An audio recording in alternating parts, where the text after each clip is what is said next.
Assalamualaikum warahmatullahi wabarakatuh. Kembali lagi bersama Bangka di channel Manja Videographer. Tentunya masih bahas seputaran get anxiety psikomatis atau asam lambung yang disertai dengan kecemasan berlebihan. Gimana kabarnya teman-teman? Semoga selalu dalam lindungan Allah SWT dan dilimpahkan rezekinya amin ya rabbal alamin. Mohon maaf ya teman-teman, Bangka dalam nggak-upload ya. Bukan karena Bangka tidak mau atau Bangka tidak peduli lagi gitu teman-teman, karena ya Bangka sibuk dengan pekerjaan, aktivitas gitu teman-teman, dimana ya dulunya kita dalam segi finansial pasti kita waktu mengalami gangguan keadaan psikosomatis terkendala gitu teman-teman, utang di mana-mana, terus ekonomi menurun, pokoknya berantakan gitu teman-teman. Kita udah mulai sembuh kembali, kita udah mulai mengejar-ngejar duit lagi selain gitu teman-teman. Tapi di sini Bangka ingatkan kembali buat teman-teman yang dalam masa pemulihan atau penyembuhan gitu teman-teman, ya tetap semangat gitu teman-teman. Dan perlu diingat nanti kalau teman-teman udah sembuh gitu kan, kita pola pikir, pola kelola stres kita itu jangan terlalu lagi, nanti takutnya kuat kembali gitu teman-teman. Nanti itu yang bikin teman-teman panik kembali, bikin teman-teman gelisah lagi, nanti seolah-olah badan teman-teman ini aduh nggak normal kembali gitu. Kalau apabila nanti teman-teman udah dalam proses penyembuhan atau udah sembuh gitu teman-teman, nanti teman-teman merasakan keliengan atau semboyongan karena aktivitas berat atau beban pekerjaan, itu hal yang biasa, itu harus teman-teman maklumi gitu teman-teman. Jangan teman-teman sedikit aduh ini kenapa ini gimana, itu nanti bikin panik tersendiri. Tetap kenali gitu teman-teman, kalau teman-teman merasakan keliengan atau semboyongan, keliengan berdenging, itu artinya apa ya, pemikiran terlalu keras ya, yang bisa teman-teman imbangi dengan apa ya, penuhi kebutuhannya, nutrisi, mineral, airnya, itu teman-teman harus, gizinya itu harus teman-teman penuhi gitu istilahnya. Kalau kita berpikir keras ya responnya seperti itu, karena kita punya riwayat kita anxiety psikomatis sertai dengan kecemasan apalagi gitu teman-teman. Jadi kita tetap harus jaga 3P-nya, itu sangat penting sekali gitu teman-teman ya. Oke, di kesempatan hari ini Bangka ingin menjawab pertanyaan dari teman-teman yang belum Bangka sempat balas gitu teman-teman ya. Ini dari @hilman_fadlan 6813. Bang, apa selama bikin keringetan mulu, gerah, habis itu kayak terasa muka berminyak bang, apakah itu dari asam lambung? Ini kemarin udah Bangka jawab, itu dari kecemasan gitu teman-teman. Kenapa Bangka bisa bilang seperti itu? Apapun yang terjadi dalam fisik kita, apapun yang terjadi, sedikit apapun, kalau orang dengan riwayat get anxiety itu memiliki kecemasan yang berlebihan gitu, jangankan cuma keringat ataupun berminyak gitu. Dulu ada jerawat di kepala atau di sini, ini tuh ngiranya lain gitu, wah ini jangan-jangan tumor, ini jangan-jangan penyakit lain, terus gatal sering sariawan, terus jangan-jangan kanker ini. Pokoknya berpikiran yang negatif terus gitu teman-teman, seolah-olah kita itu tidak normal gitu. Tidak normal istilahnya, kita kan kalau kita belum mengalami atau belum pernah mengalami gangguan psikomatis, tidak memiliki istilahnya gitu kan, yang dulu masih normal gitu kan, ada jerawat di sini, ada apa, itu pun kita nggak peduli gitu teman-teman, hal-hal yang kecil ya kan teman-teman. Beda dengan orang yang memiliki kecemasan gitu teman. Apapun dalam fisik kita terjadi kesalahan kecil atau maksudnya kesalahan apa, itu sesuatu yang besar gitu, itulah makanya kecemasan berlebihan itu tidak baik gitu teman-teman, yang kita harus obati gitu. Dengan cara apa ya, lambung kita kan, kita kecemasan dari lambung kita menimbulkan 1000 sensasi, menimbulkan trauma, dari trauma itu yang menimbulkan kecemasan gitu teman-teman.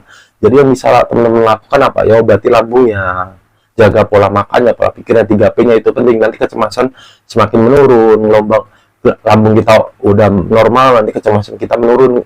Jadi ya kadarnya nggak signifikan, tapi waktu demi waktu, tahap demi tahap gitu teman-teman bisa bisa belajar gitu teman-teman. Nanti kadar kecemasan kita semakin menurun gitu teman-teman. Apapun yang terjadi dalam tubuh kita, kalau kita mengalami kecemasan berlebihan seperti itu teman-teman, mungkin seperti itulah jawaban yang bisa Bangka sampaikan. Tapi ini ada jawaban lagi, tapi bang, yang berminyak di bagian dekat bibir bang, walaupun udah dicuci hilang, bentar minyak nanti datang lagi, bukan berminyak tapi perasaan kayak berminyak gitu bang. Ya ini memang betul yang Bangka sampaikan tadi, memang seperti itu. Eh, Seolah-olah gimana ya, kayak contohnya sensasi layar mengganjal gitu teman. Kok bisa mengganjal, kenapa gitu? Terus eh, kok perasaan kita kok nggak bisa susah bernafas, itu kayak memanipulasi pemikiran kita gitu. Padahal waktu dulu Bang kamu mengalami kayak layar mengganjal itu kayak susah napasnya, kayak nggak keluar gitu napasnya, padahal kita kan masih bisa gitu. Itulah perasaan kecemasan timbul itu, jadi kayak tertimpa gitu, dimana pemikiran bawah alam sadar kita memanipulasi gitu, overthinking kita.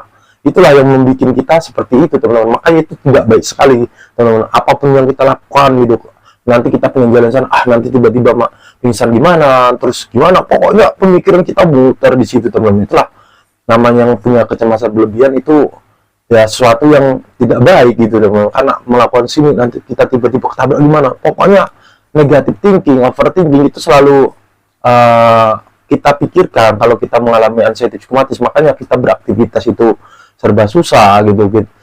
Jangan kan beraktivitas, mau ke kamar mandi aja ketakutan, nanti takut kepleset lah, nanti kita belum melakukan sesuatu itu sudah berpikir yang negatif yang akan tertimpa kepada fisik kita gitu. Itulah orang yang mengalami kecemasan berlebihan. Bangkas juga merasakan seperti itu dulu teman-teman, waktu belum normal gitu ya, belum itu mau butuh waktu lama gitu. Istilahnya di sini Bangka tegaskan kan, lain orang itu lain dalam proses penyembuhan. Jadi teman-teman, ada yang cepat 3 bulan udah sembuh, ada yang 6 bulan udah sembuh, ada yang setahun, ada yang bertahun-tahun belum sembuh gitu teman. Itu karena apa? Kemauan, keinginan untuk melatihnya gitu teman, untuk prosesnya itu. Kalau kita berdiam diri rumah pasrah, aduh takut semua, takut, itu nanti malah tidak sembuh gitu, malah kita terpuruk hanya diam di kamar. Sampai kapan gitu kan? Kita kan ada keluarga, ada anak istri, ada anak-anak. Kalau ibu-ibu rumah tangga mungkin ada kegiatan-kegiatan di luar, coba perkumpulan, kita takut kemana-mana, takut gimana. Kalau buat laki-laki kita nyari nafkah takut, anak istri kita menunggu kita gitu istilahnya, gimana kok nggak ada, itu kan bosan juga. Makanya penderita GERD anxiety psikomatik kan selalu dibilang manja gini-gini. Karena apa ya, ini kalau teman-teman bukanya Bangka tidak peduli atau gimana gitu teman-teman ya, itu kembali ke diri kita masing-masing, kita mau nggak untuk sembuh gitu. Jadi yang bisa teman-teman lakukan ya lakukanlah teman-teman, selagi itu belum fatality pingsan. Nanti kalau seandainya kita pingsan ada yang nolong juga. Emang perjalanan orang itu kan berbeda-beda ya, serahkan diri kembali lagi, kita harus banyak-banyak berdoa gitu teman-teman ya. Tapi kalau kita pasrah aja, tidak melakukan apa-apa tanpa ikhtiar, apa yang bisa berkembang dalam proses penyembuhan ini gitu teman-teman. Itulah kembali lagi ke diri kita masing-masing gitu. Mungkin cukup sekian pertanyaan yang bisa Bangka jawab. Masih banyak juga nih ya, tapi sebagian sudah Bangka jawab. Kalau kurang jelas bisa teman-teman tanyakan langsung di kolom komentar. Ini cukup sekian. Assalamualaikum warahmatullahi wabarakatuh. Salam sehat selalu buat teman-teman. Bangka doakan yang lagi dalam proses penyembuhan, pemulihan, semoga diangkat penyakitnya Allah SWT, cepat disembuhkan dan bisa beraktivitas kembali, bisa melakukan kegiatan yang menyenangkan yang teman-teman selama ini impikan, tentunya bisa kemana-mana tanpa rasa was-was. Assalamualaikum warahmatullahi wabarakatuh.